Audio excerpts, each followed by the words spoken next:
Welcome to another episode of Zero Ales and Hockey Tales with Wally. And today I am so excited to have on a 47-year-old from the Shed's Honey Hole, Cardiff, Wales. He returns to the Shed a legend, and for his hat trick appearance after episode 123 and 163 combined for 2,201 goals, plays, or listens. The episode 163 was after he had just became a playoff champion again with the Cardiff Devils. He is not a Matthew Myers testimonial champion, but he did win a fight that night. He is a legend with those Devils and the Cardiff Bay Thunder.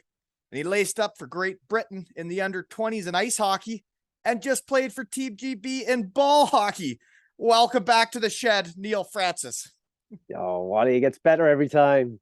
How are you doing? Really. Felt like I was stumbling there. I know. There's just busy so much to day, get out. That's right. Yeah. I know. It's been quite the week in work, and there's only one way to put that right, and that's a visit to the Shed. That's right. We just got to slip these in there when we can, right? Exactly. So this is what I love to do on lunch hour. So thanks for making the time here. But I get into how we know each other. Last time I saw you, I guess we got in a fight, eh? Yeah, we did. Amazing the amount of people that actually thought we were serious in that too. So I got that on the notes was when I went up to the jersey auction after, a father came up to let me know that like his son thought it was real and like was bawling their eyes out and couldn't believe that you would do that to me. I know. I thought I'd ruin my rep in Cardiff because it turns out that that you got way more fans than I have because they were all turning on me that night. Well, Dean Smith tried to break it up before it even started, eh? He thought we were real too. Do you remember we had to go like, let it go, Dean, let it go. Dean, get out of the way. Yeah. This is happening. I could believe how it turned out though, because we said during warm-ups, I'm like, hey man, I'm spray painted as Matthew Myers. And like, I'm thinking, you said, I need you to fight me. Right. I was thinking like, cause then I could talk about on the pod, like, hey, Franny never played me enough. That's what it was about, you know? I know. And I think that's why people thought it was real. Cause you keep mentioning that, hey, we only lost by 2 points. I'm not saying it was the difference, but you know, I was fresh on the bench. All I'm going to say to that, Wally, is that every player doesn't think they play enough, and if they do think they play enough, then they're not a player that you want on your team because everybody should want to play more. Everybody wants to be the guy. You know how much it pissed me off that Joey Martin was the guy all that year? What a mess. So I don't take it personally when someone says I didn't play him enough because I just think, well, that is the characters that we wanted in Cardiff, guys that wanted to play more. Absolutely. That's how you win. You got to want to be the best, right? Yep. So that's why I find it interesting now when you see like social media. It's like every game, man, the fans are really life or death, eh? Yeah. And we're going through it at the moment because we've had a mixed start. League campaign, three wins, 0 defeats, and Challenge Cup campaign, 0 wins, 4 defeats. And it's like it's pretty bizarre how it's contrasting. That is weird, but it's just a hockey game, right? And that's how it's lined up. We treat them the same, and we haven't put different systems in for those games, and we haven't put different power plays in the games. But one's running at 28%, the other was running at about 8%, and it's just the way it goes. It's puzzling, but people are freaking out as they do. But they do. That's the kind of noise you just got to put to the background and just concentrate on. What we can control. Don't get too high, don't get too low, right? Just keep grinding. Exactly that. So some fans are writing to me saying that, it's on me. I got to have more Devils players on to give them shed boosts. Yeah, that's what maybe we need a shed boost. Yeah, I'll pass it. I'll pass it on. I'll take the shed boost and I'll put it in the locker room tomorrow. Well, we're gonna have to get some of these new characters on. I saw you have a guy on your team when the research team got hot. The Devils have a guy from Listowel, Ontario on their team. That's just down the road. Who's that? Blake Thompson. What a guy. I bet you he's a beauty if he's from Listowel. He's an absolute diamond. And yeah, he's probably was our most under the cover and under the radar signing, just kind of an average resume really, but then when we looked at the video on him, like we're like, this doesn't make sense whatsoever. Like it's you know, the player that we're seeing on video, and video doesn't tell us, you know, the story the whole time, especially if you're watching highlight clips, you know. Yeah. But we watch games and games to try and like kind of debunk this other video that we've seen on him, and we were just seeing great things after great things, and he's coming and he's been exactly that, just does everything well and hard, and a super nice guy with it. Like, couldn't be happier with him.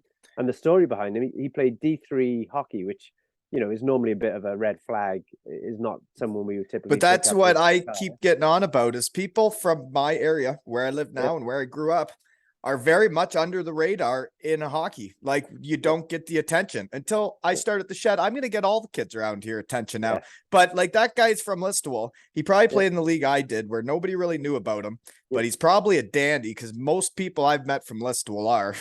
He is definitely a dandy. But you know what his interesting background story is that he was actually he had a golfing scholarship, like a D1 golf scholarship, and he was like heading to, you know, to go pro and get on the tour and all stuff like that. So he played hockey in the winters because he loves it. Yeah. You know, that was his passion. Golf was what he was super good at, you know, elite at. So he had the golfing scholarship, and then I think it was, you know, one tournament he went in and he didn't make the cut, and he was sitting in his hotel room on his own thinking, is this the life I want for myself? No, it's not. Like, I'm lonely, I'm miserable, you know, I got nobody here to share this with, and I love playing hockey. So he basically Being part of a team. Yeah, exactly. So he, you know, turned down the golf scholarship and started ringing around to see where he could get. Obviously, all the spots were full, and he ended up on a D3 team. Then started the year after that in the SPHL because, you know, he's coming from a Because D3 he's coming from background. D3 Yep, and nobody gives yep. him a sniff. Yeah. And then he gets called up to Adirondack in the coast because they were men down, and he stayed there for 4 years. Yeah. And I that can was just the picture it. reason. I'm telling him I wanted him in the Shed. Okay. I haven't Yeah. really, I just saw he was Tommy from Gunn. Listowel and I got curious Yep. because, you know, as a hockey guy, I know every 1983 in the world that played hockey and guys above and below us. But then eventually this new wave of punks came in and I'm like, I don't know who any of you are. Like, that guy's from Listowel and I had never heard of him. And I just saw it when the research team got hot. And I should know who he is if he's from Listowel. Yeah, But we'll get Tommy Gunn in the Shed. You okay. like him. Anyways, back on track here. Okay. So that fight did go according to plan, and how it played out with Chris Bailey, Shed guy, rubbing me into the wall. Yeah. In a testimonial, I was thinking about a spinneroonie, but then he did the can opener, rode me right into the boards. Man, I was just trying not to get injured out there. And then all of a sudden you're right there, ready to rock. Yeah. Well, you had told me like before the game, you go, I need you to fight me because I'm spray painted and I need to get my shirt off. I was like, okay, I got it. And if you got it, flaunt it, right? Yeah, exactly. And then as the game went on, we weren't matched up on any shifts. And then I'd said to, I can't remember who it was. I was like, right, I need to change with you. Well, because I said, do you want to do it it like off the opening draw? And you were like, no, we should wait till like it's the middle of the game. Because we didn't want to make it like a mockery. We didn't want to set the tone of the tournament. That it's just a joke, right? It's just a joke.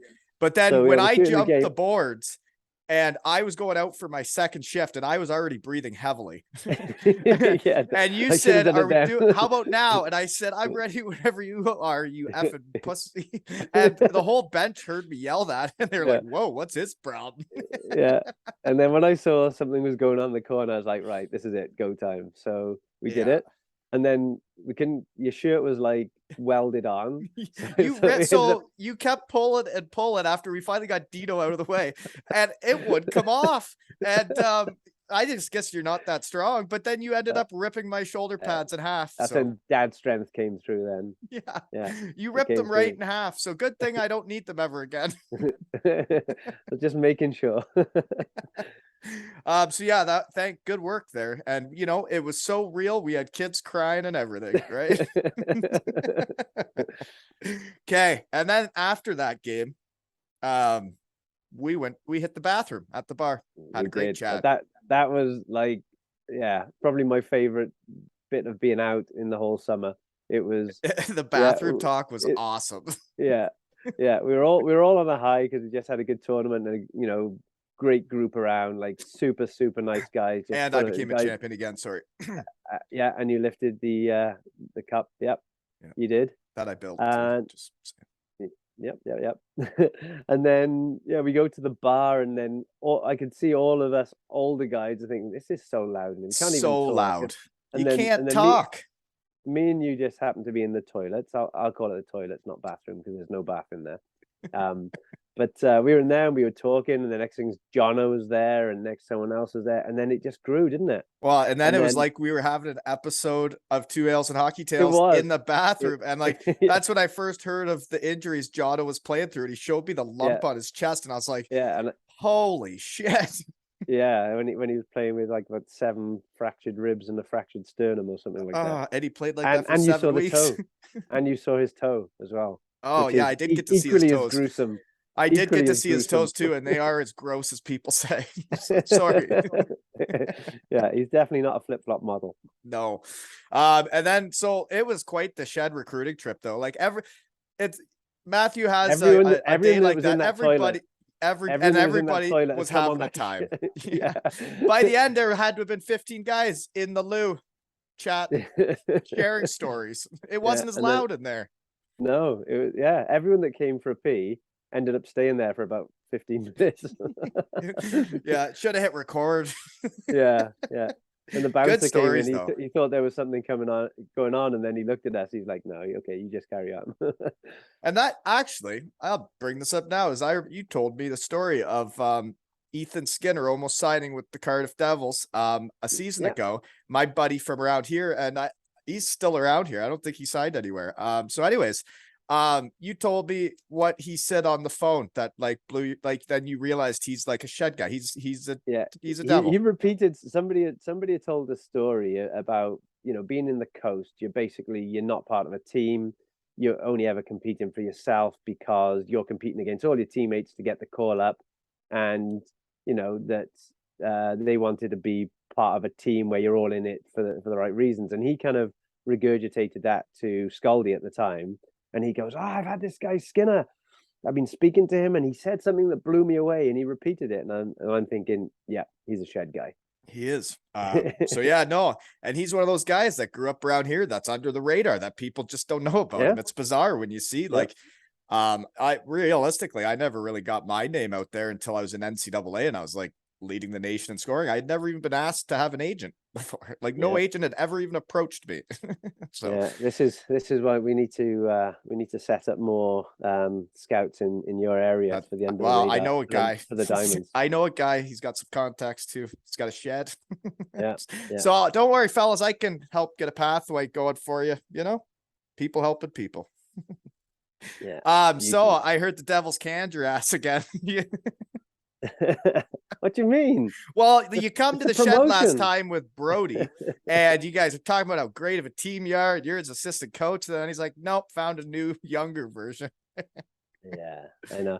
It was, in fairness to Dupes, like he said, let's do this all again. And it was me saying, like, I just can't do it. It was like with everything you got with the kids and work. Well, it's the full-time job. So last year, I agreed to do the assistant coaching because we had a new to the country coach, sorry. And, we needed some support for him. So Todd's like, would you do it if Skulls is okay with that? And so I said, yeah. And I was practicing Thursday and Fridays, which meant that I had to work back hours in the evening. So Monday through Wednesday, I was working 9 till about 9 at night with, not much break. And then, I would train Thursday morning, work Thursday afternoon, train Friday morning, work Friday night. And then, of course, I'm away trips on the weekend, then a home game. And with all the pre-game meetings you have now, it was just meetings to have meetings. I hear about how many meetings there are in hockey. It doesn't sound like I used to I like to just shoot the shit with the boys in the room and like video. I couldn't take much of it. But I do love, even though the guys have a lot of time down the room with meetings and all stuff like that, I do love how much they love to spend time in the locker room. They'll come down an extra hour early before they're meant to be there and just hang around. They go in the ice bath together and the hot tub or whatever. Being together is important. Because guys wanting to be there instead of the guys that show up right at the last second and leave as soon as practice is over. It's It's like, let's go for lunch. Let's go do something. Yeah, yeah. But they do just love hanging out in the locker room. Oh, So that's that's a good sign, awesome. I think. So, Yeah. I guess so. They got realistically the way the EIHL is now and how serious it all is now. It's not Yep. like when we were, just spray painting guys naked and doing pregame speeches. Like it's all serious now. And the assistant coach of an EIHL team now is a full-time job, right? Yeah, and so that's one of the things that I said when Dupes asked me, could I do this again next year, and I was like, look, I can't do it.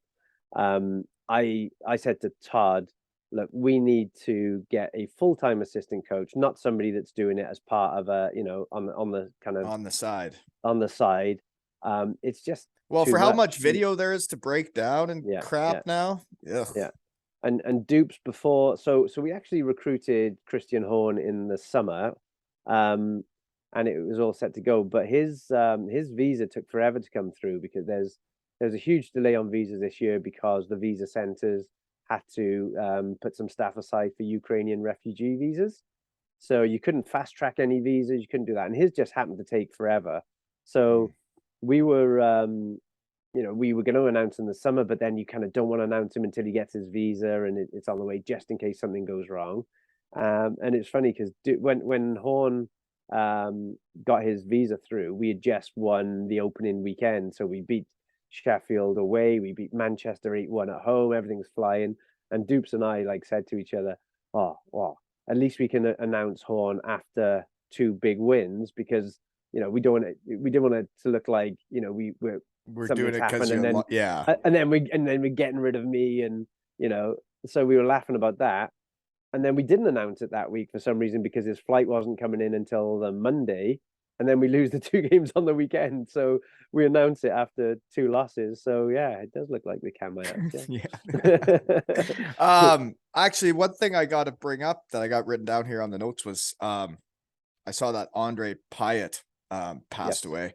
And I never had the pleasure of meeting him, but when you see what a guy meant to the hockey world when he passed, the messages that were all over, you could tell he's a great dude, and I wish I would have got to chat with him in the shed. Yeah. I didn't know him on a personal level. I played against him and been around him when coaching and stuff like that. But what I do know is all his teammates from Coventry, Newcastle, all that, and all the people around the hockey world that knew him just said, he had an absolute heart of a lion and would do anything for his teammates. Yeah. Yes, he had some personal troubles, but he had his teammates were everything to him, and he would do anything for them. And there's lots of people hurting right now at this really sad news. And obviously he's got a 10-year-old boy, which no boy at 10 should lose their father like that. So it's very sad, and obviously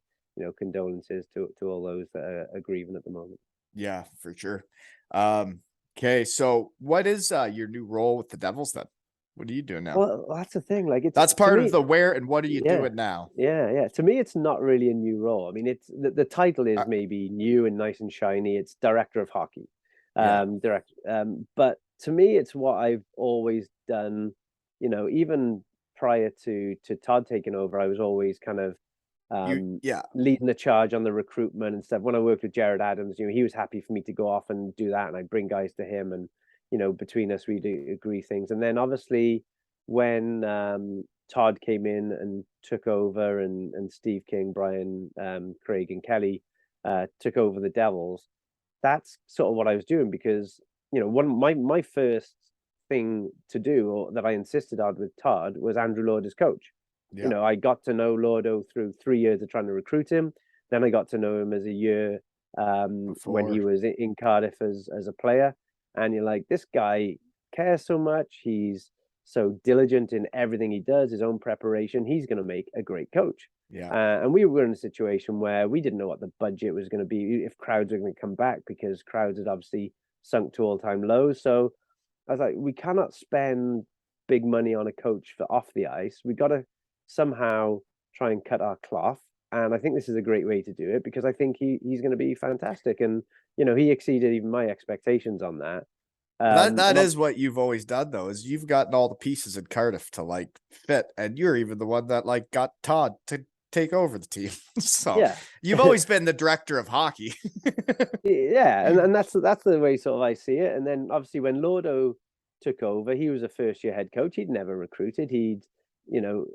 So I kind of said, this is what I do. I've got this guy to look at, and obviously Lordo being Lordo, he picked it up within about 3 minutes. Yeah. And then he would have been detailed and yeah, and then towards as Lordo got more established in his role, then I kind of reined myself back because he liked to do things his own way, which was his prerogative. It's his team and putting it together. And he would reach out to me if he was struggling to find a guy to see what I could add in, and I would chip in with a couple of guys a year.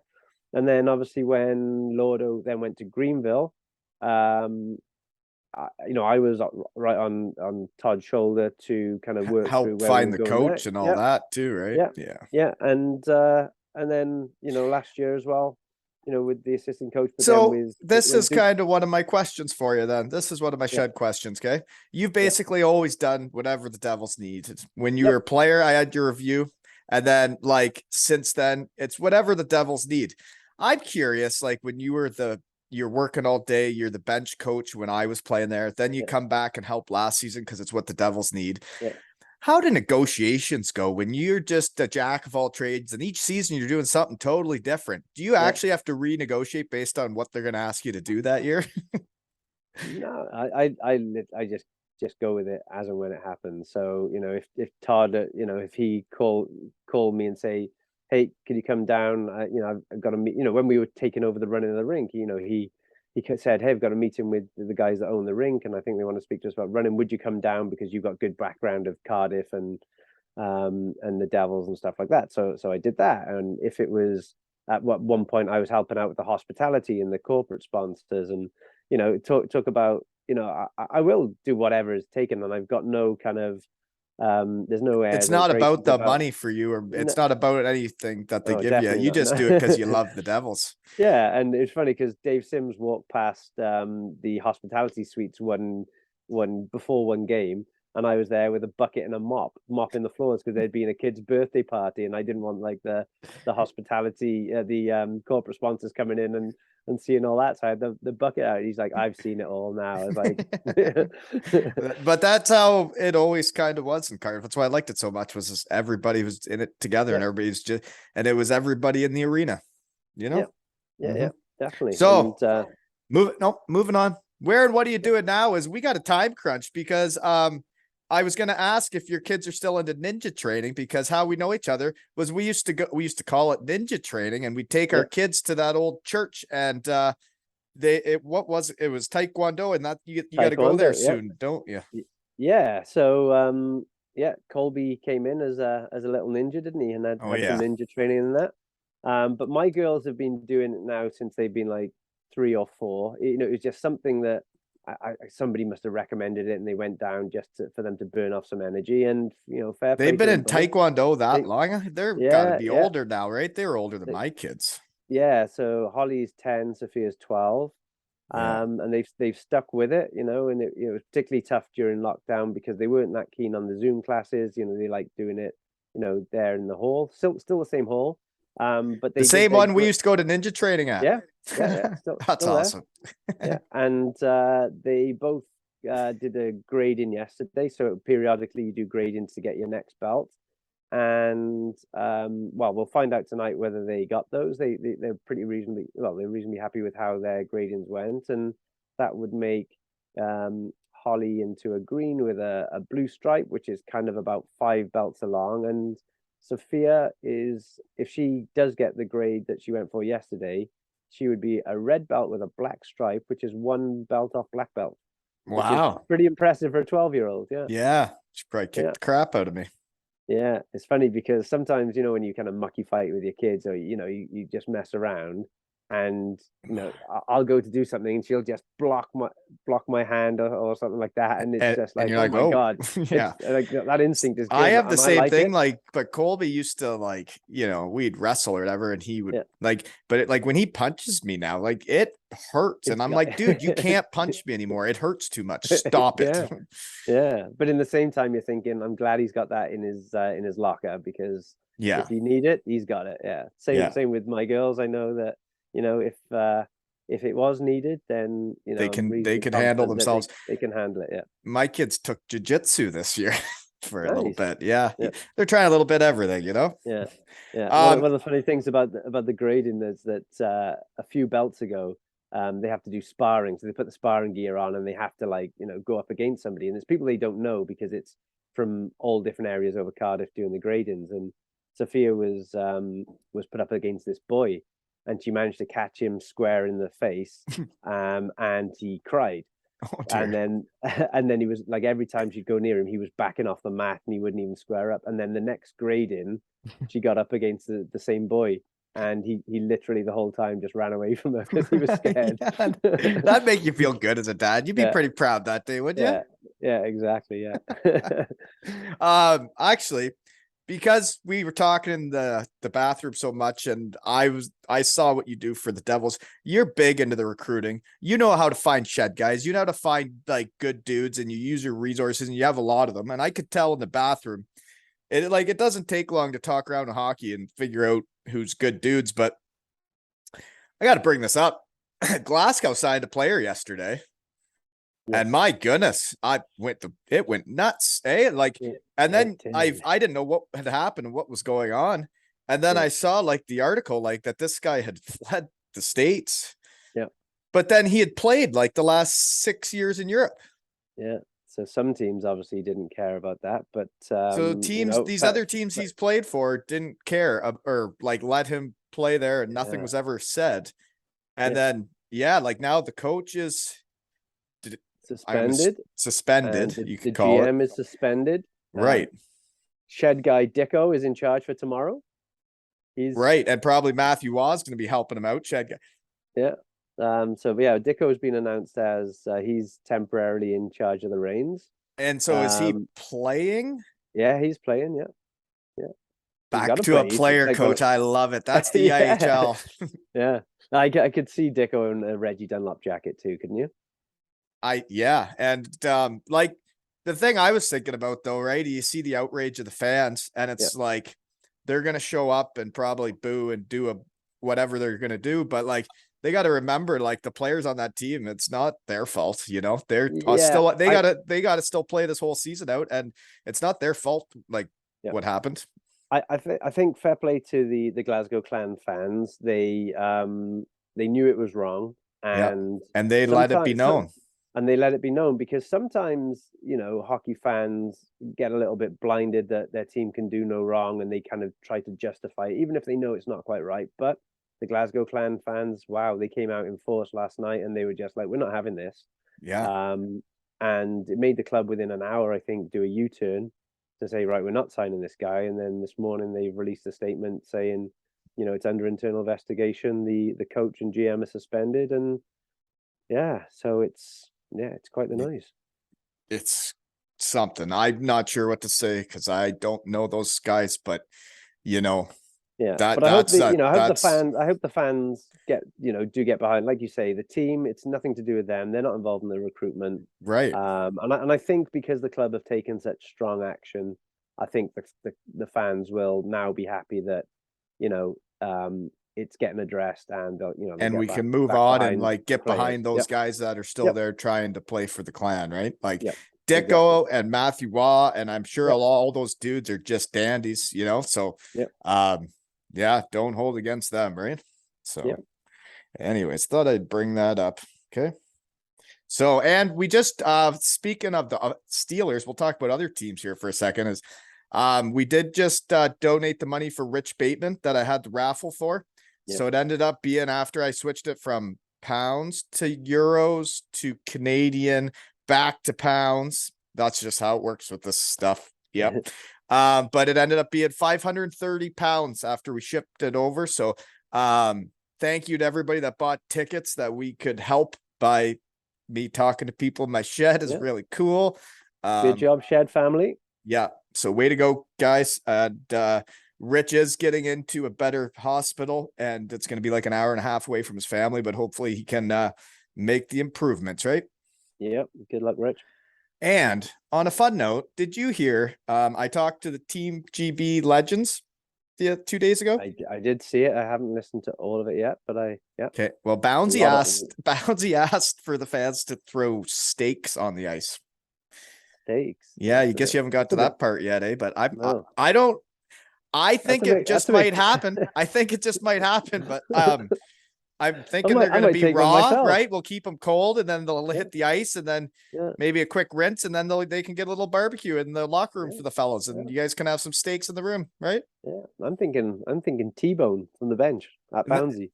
T-bone is what he asked for, I think, too. Yeah, and yeah. There we go.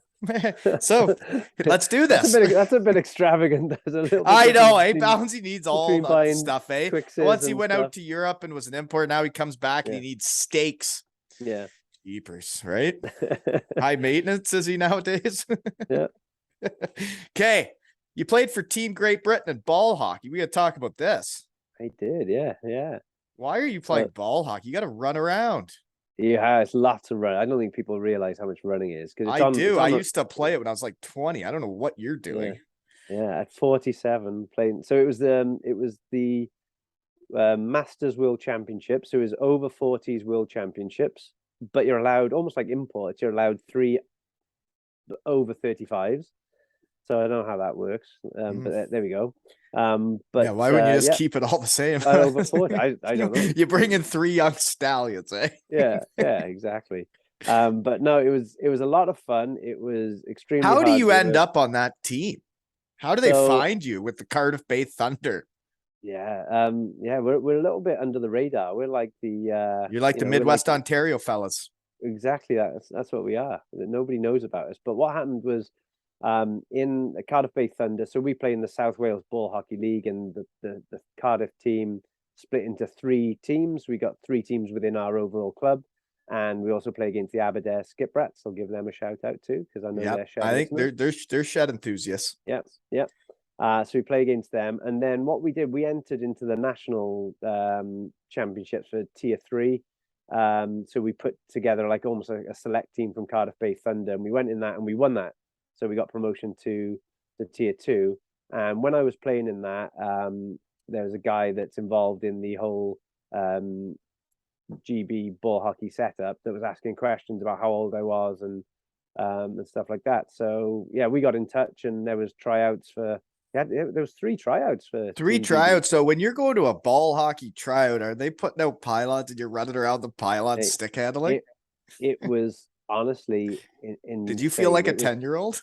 Yeah, so it was all day. When the schedule came through and it said it's from 9 till 6 o'clock at night, I'm like, okay, they got that right. It's got to finish at like 1 o'clock or something. But so this is up in Sheffield, so I've got to leave my house at 5 in the morning to drive to play ball hockey. I've sat in the car for 4 hours. Then we go on the rink and you do it like an hour training session.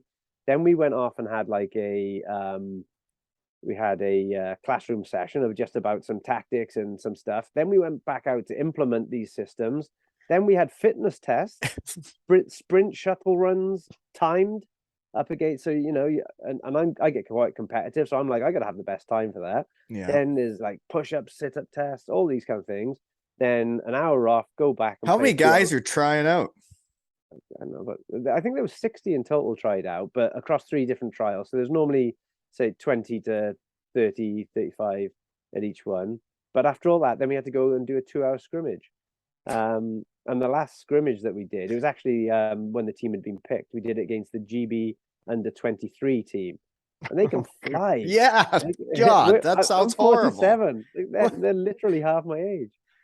You have such a different hobby than walking out to your shed and talking to your friends. You're going and running around I think it's so you can be part of a team and be a part of something. I did question myself, but I'm sure you did. Especially when we went out to Czech Republic for these championships. So we were up against the Czech Republic, Team Slovakia, Canada Saskatchewan Mammoth. So they won the nationals for ball For hockey in ball Canada. hockey, they have So that. they beat they beat, so they go through the whole season together as their provincial side in their league. Then they go to the provincial championships, and then the winners of that go to the nationals. And they won. And like Terry Ryan is the big ball hockey guard. They beat his side in the final, so they got to enter this World Championships. There was also a Team Canada side that was in a different group than us, but it was all in Prague. You went to Prague for this. Yeah, That Team USA, and we got there, and I didn't know ball hockey could ever be played as quick as it was. The team from Czech Republic and Slovakia had played 18 tournaments leading up to the World Championships together, and we'd had 18 tournaments in 1 year. in 1 year to lead up to this World Championships, and we had one training session the night before as a team. And it was played on outdoor rinks, and the weather wasn't great. So you got these people flying around. You're trying to fly, and then Is it slippery 5-on-5 full ice? Like 5-on-5 full ice? Yeah, that's a lot. Just running. And is there offsides? Yeah, there's offside. So there's a blue line. But what happens once you get over the blue line? Then you go back to the red line, right? The zone opens up to the red line. Yeah, so that's the key: is getting over the blue line. You open up the zone, and teams just, if you've been playing together for 18 tournaments, you do that, seamlessly. Where our guys, us as a team, we struggle to get the blue line, so we were just always hemmed in our own half of the court, trying to just. Those guys could be pretty good, eh? These other teams. Unbelievable, yeah. All runners, super, probably just runners. Super good runners, especially the Czechs and the Slovaks are just all in super good shape, so big and quick. And the other thing that we didn't realize, probably don't even have a shed though. No, they don't have fun. No. There's no fun in their lives. No. But the other thing we didn't realize until it was like we were in the game was over here when we play, it's like semi-contact. So there's no hitting, but if you go in for the same ball and bump each other, that's fine. Over there, it was full-blown contact. It was really? it was like hockey rules. So you would have liked that. I could picture you just bucking it up out there. Yeah. So in the the first game, like I got ran pretty hard from behind, and like you should have seen the most bruises I've had in my life. I was like covered.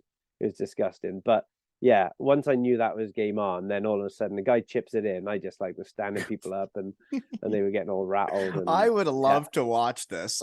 Yeah, I would not want to play it, but I'd watch. Yeah, it was such an experience. Great group of guys. So if any of those guys are listening to this, we bonded really quickly as a team. We were very much sort of the whipping boys of the tournament. Like I said. So you guys got beat pretty handily. Yeah, we got. I mean, we lost like 9. But you're in Prague with how many guys? 20 guys? 20 guys. Yeah, I mean we so you're rolling 4 lines. Yeah, 4 lines, 3 lines of D, and I'm a. What are you playing? I'm a D man. You're a D man. Yeah. Really? Yeah. But you jumping up in the play and getting back? You runner? Over here, yeah. But not over there. You never got out of your end, eh? You were just cross checking guys in front of the net, slashing back ankles. That honestly, that was it. Like I know what you'd be doing. You'd be bucking it up. It was so intense in front of the net, the battles, that the only thing I could do was just run somebody through our goalie, through our net. But it got us a whistle, and that's all that mattered at the time. Well, I actually, right before this, I had sent an email to my poster printing folks in town here, and I sent them more of the team photos I had from winning championships. And this has just brought back a memory because I want to decorate the shed more. I don't even have like Denmark and the Sugar Kings and some other stuff up here, but I won a ball hockey championship in Elmira, Ontario. We used to have a league with everybody. We'd sign up. They'd have a draft every year, and we played all those rules. And then everybody would go to the Central Tavern in town afterwards, and all the money spent, 10% went to the year-end party, and the winning team got all that money for their night. And I was a champion.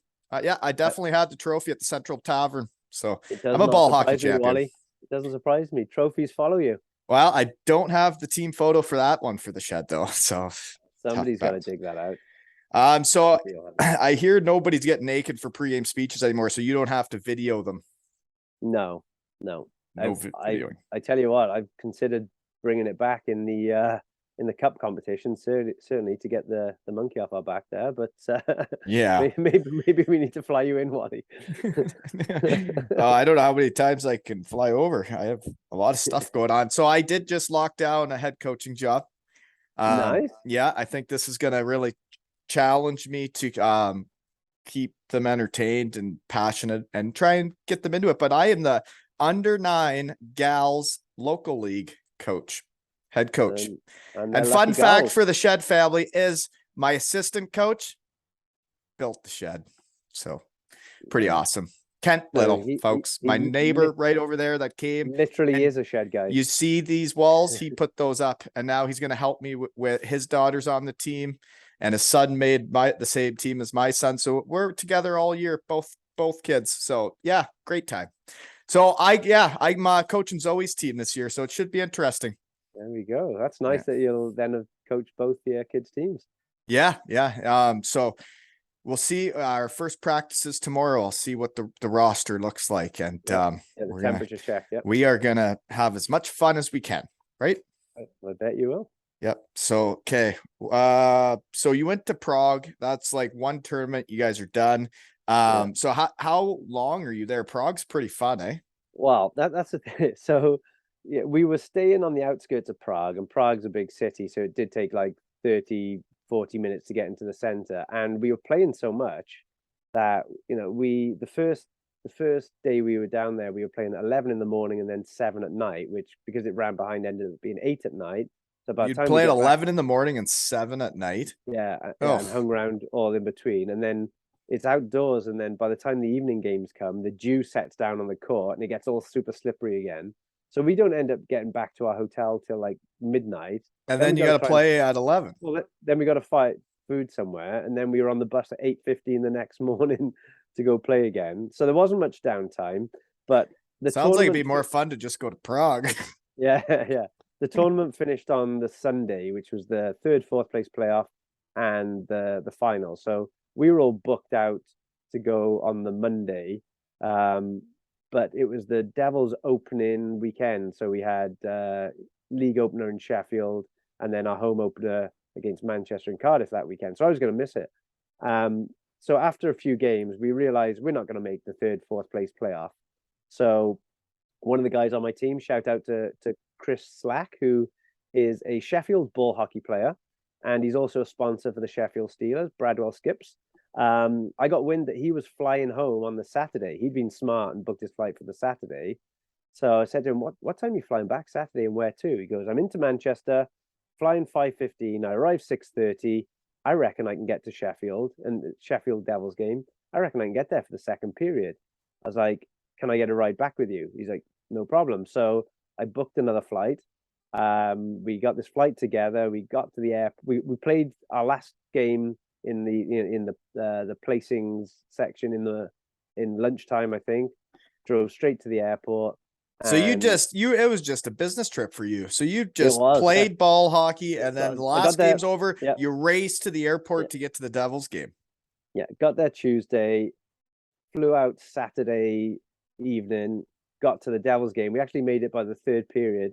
And I said to Dupes, I was like, look, I'm not going to come on the bench. I don't want to disrupt stuff. And he's like, no, come on. And then when the luggage was delayed, so it meant we weren't going to get there till the 3rd, I was like, you're 3-1 up. I don't want to come in now and jinx this thing. Right. He's like, no, when you get here, get your suit on, get on the bench. So I made it for the 3rd period. I was on the bench in my suit. And then we win, and Bouncy comes to the bench to celebrate, and he looks at me. He's like, where the hell did you come from? Am I imagining things? You weren't here at the start of the game, were you? I was like, no, fresh from Prague. That brings back a memory with you, is when my new star player, Zoe, when she was born, the team bussed up to Scotland for 3-3. And then you had to work throughout the week, and I was trying to be at home as long as I could be. Yeah. And I remember Todd's like sent a message like, how do you feel about playing this weekend? Like, you just had your kid there on Wednesday. And I was like, well, I was thinking like I could help till like Friday and then fly up Saturday, play Saturday, Sunday. He's like, I think you could play all 3. I'm like, okay. So then yourself and I flew the Friday. Yeah. We showed up and raced to the rink, and in Edinburgh, And then we got there like in the middle of warm-ups. Yeah. Yeah. Yeah. Busy I day. did that. Yeah. I did that a couple of times. I did that with you. I did that with Hoth as well. For some reason, he didn't want to go a day early for something. And yeah, you get the executive flights then, don't you? No gear with you. Just walk on show there, up and play. straight to the game and just play. like I like it. Yeah. I just missed 2 touch. That's really the only thing I missed that day. But yeah. so how is the team this year? You said it's 3-4 overall is how I would look at that. But Yeah. how does the team look? Because I see like the top 6 forwards, they look stacked. You got Jards on D. Like who's Marty playing with? I saw he missed a game. Yeah, he missed the game. He got hurt. He didn't throw a water bottle at a player. No, he got hurt. Maybe it was in the Sheffield league opener, and then so he missed the next night. And but he's then good now. Marty being Marty, he's not gonna. He's not out long. And no, but no, the team is great, and it's the important thing for us when we recruit, as you know, is we basically recruit shed guys. That's you're recruiting the people, and they'll figure it out. The people, yeah, and inconsistency at the moment is a bit of a problem because some nights we look like we're in a different league to other teams, and other nights we're struggling. And it's the way it's worked out is in the league we've been great. Those 3 games we've been great, and then in the cup games we haven't. And it's not because it's cup, because we take the same approach. It's just I don't know, just weird things happen in hockey, and that's what makes it interesting. Because if you knew who was going to win each night, then it wouldn't be too exciting. Yeah. So I mean, we would love to win. The thing is, though, is I know Marty had been there, Bouncy had been there, but like it's really kind of like there's still a bunch of new guys. Like I looked up, the research team got hot, and I see the guy from Listowel. I see a Penny guy from Nova Scotia that makes me think of like Haddad and Colligan and Dicko, right? Exactly, and he's from, and I started thinking, well, this is what goes through my head when I'm seeing the new roster and where the guys come from.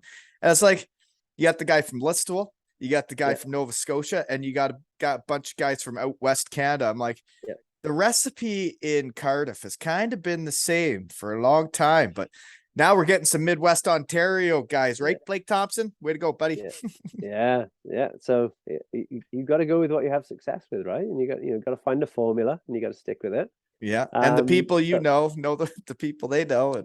And, and Penny is you can tell he's from the same kind of, because he's just a great dude, laid back, great guy. Everyone loves him. Just brings it every night. Just like a Dixon, Haddad, Culligan, they're all the same. I know.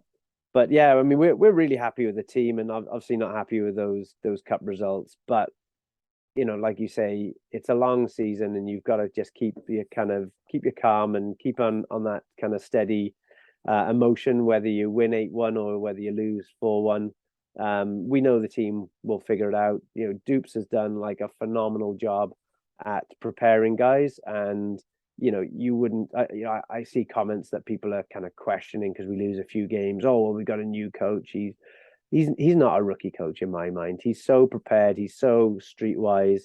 The stuff that he's going into, and the stuff that he's been around the game a long time too. Yeah, and he's innovative, and he's got lots of. He mixes like the kind of old school stuff that works in with new philosophies that maybe hit the spot better with the new age athlete, because there's a difference between new hockey players and and certainly my generation and your generation hockey players. So you got to treat them differently. You can't do what worked back when we were playing. And he gets that. He's a super good communicator.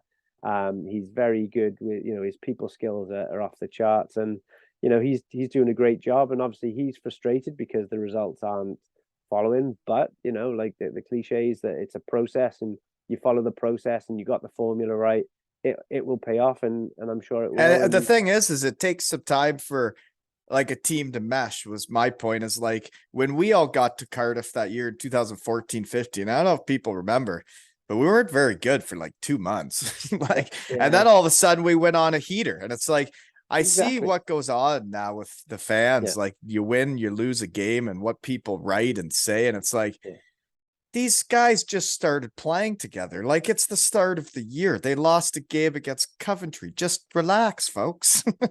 And I always make a joke that, until I hear the words, "This is the worst Devils team that I've ever seen," which I hear every year. Every year we win something. At some point in the season, somebody has come out and made a bold statement. This is the worst team I've ever seen in a Devils uniform. Until I hear that, then I haven't got the confidence. But as soon as I hear that phrase, I know we're going to win it. I know we're going to win something. Because write us off at your peril. Yeah. It's not even October. The coast isn't even playing yet. That's how early it is. Oh, I know. It just started. Yeah. So, I mean, I haven't even talked to anybody on your team yet this season.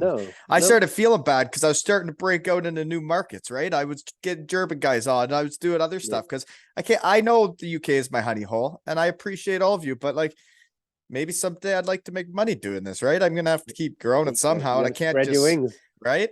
Yeah. Nobody's paying me in the IHL yet, so I better spread my wings. Yeah. But we did get to our 70th country today, folks. So to think of 70 different countries being in this shed is I don't know. I think that's really cool. And I think Cyprus will be one of those countries because I made sure I listened to an episode when I was on holiday this year. Thank you. Yeah, Cyprus on the map. It is on there. Yeah, because well, thank you. And that's how it works, right? Is there's people travel and stuff, but yeah. Lithuania today was number 70. So cheers, Lithuania. Probably listened to the GB Legends when we talked about Lithuania beating them 2-1. So they got the silver medal, right? Yeah. The hockey world's not that big when you get talking around in your shed, right? Exactly. Yeah. So what else do I got? Okay. I'm looking up on Instagram. Boston Levi posts. My next shows are here, here, and here. And it says Elmira, Ontario, my hometown. Wow. And I'm like, what is this? And it says Cross Street. So I'm like, Cross Street? I'm not sure what that is. So I look it up on Google Maps and I'm like, holy shit, that's Perry's church. I'm like, my buddy, shed guy that comes up here in the summers. I see him all the time. And he bought a church back in the day. It was a dance studio for a while, but he's having 4 bands at this church that night. And I said, is this still your place? Are you having Boston Levi? And he says, yeah, like you should come. And he says, I just want to bring people together and all see old faces. And he's having this wild shindig at his place just to bring people together. And I'm like, this is so awesome. And it's kind of how I feel about what I'm doing here, right? Is trying to bring people together and bring old and new hockey guys together. Huh? Doesn't it feel sometimes that it's all kind of like part of some big master plan? It's all coming together. It's weird how things all keep working out, right? And it's like you talk to Jards a few times in the shed, and he ends up back in Cardiff, and Marty ends up back, and Bouncy ends up back. Well, but then Jardine just made Boston Levi's music video for his new song. Yeah. Like he just made the music video, and they're both shed guys, and they're coming to Elmira, Ontario. Yeah, not Jards. He'll be busy with you guys, but the whole thing's bizarre. What we're quickly finding out is the shed is actually the center of the universe. of the hockey world. Yeah, I do know way more stuff than I let on to, but some things you can talk about on here. But that Samuel Jardine is now wearing number 18 for the Cardiff Devils just warms my heart because my couple episodes with him, like the first one when I'd never really talked to him or I'd really only got naked in front of him for Wally night. And then anyways, like for him to be wearing 18 in Cardiff, he makes the music video. Now Boston Levi's coming to Elmira, Ontario. It's like, I don't know how things keep working out. So anyways, cool stuff, right? You better get to ninja training soon, eh? Yeah, I got about 5 minutes. Yeah. Oh dear. So you got anything else for me before we shut her down? No, it just it's early in the season. Like, you're just asking about the team and we're super happy with the guys we've got and confident that they will put it together in all games and get that consistency, and we're just waiting to go on that heater that'll get us going. You can just feel it's there. And like when the type of people you have in the locker room on that team, like that's when that like it's gonna work itself out, right? As the people, right? Yeah, exactly. And all the guys can feel it. They all know it's gonna happen. They're frustrated that it's not happening as quick as we wanted it to. But you know, they've all still got massive belief in each other, and it's, you know, it's an exciting group to work with. And you know, I'm disappointed that I can't be there more. I can't be at practice, and I can't be at all the road games, because they're just a pleasure to hang around and to be part of. But you know, it's they're Cardiff people. You can tell, you know, they're the right personalities. They know the size of the target, the expectations that are expected of them when they come into Cardiff. You've got to win, and if you don't win, there's going to be a bit of pressure. But you want that. You want to be in that situation where the expectations are so high, because it You means don't that want to you're be on a successful. team that's playing for 8th place. Exactly. So yeah, where the expectations are sometimes, you know, a pain in the ass, or The frustration. expectations, you can call them It's expectations, but you can also call it a culture. When well, I yeah, showed up, when I showed up to Cardiff, the expectations weren't to win every single game, which they are now. yeah, Now you lose a game, all the fans think that it's the end of the world and it's the worst yeah, team they've ever seen. And how could yeah, this guy do that? And how could this guy, what was he thinking here? And it's like, oh, you know, but yeah, it's like when we played and the fans would have been happy with whatever we did. If we were yeah, in the playoffs, they would have been happy. And now to yeah. see that the culture is that we're expected to win every You have to hockey win. game, it's like, Yeah, well, I guess winning breeds winning, and the culture is that you're supposed to win every game, and that is tough to live that way, but yeah. it's But we fun wouldn't to have it win. any other way. Yeah, we Yeah. wouldn't have it any other way. And like you said, we rather be in that position where the expectations are that you win, than, you know, just being also ran. So yeah, we're still excited by the challenge of that, and we'll do everything we can to raise to it. And just so the Devils know,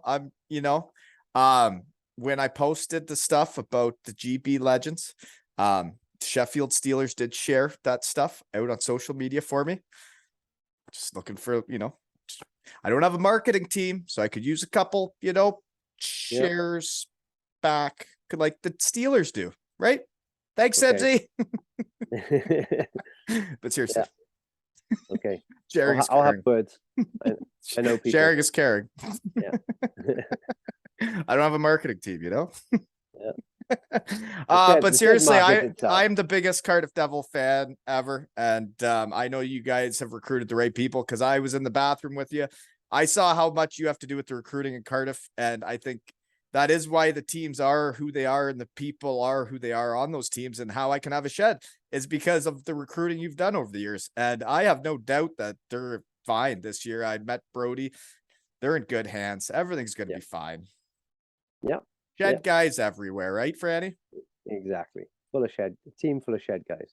And this has been another episode of Zero L's and Hockey Tales with Franny O'Wally.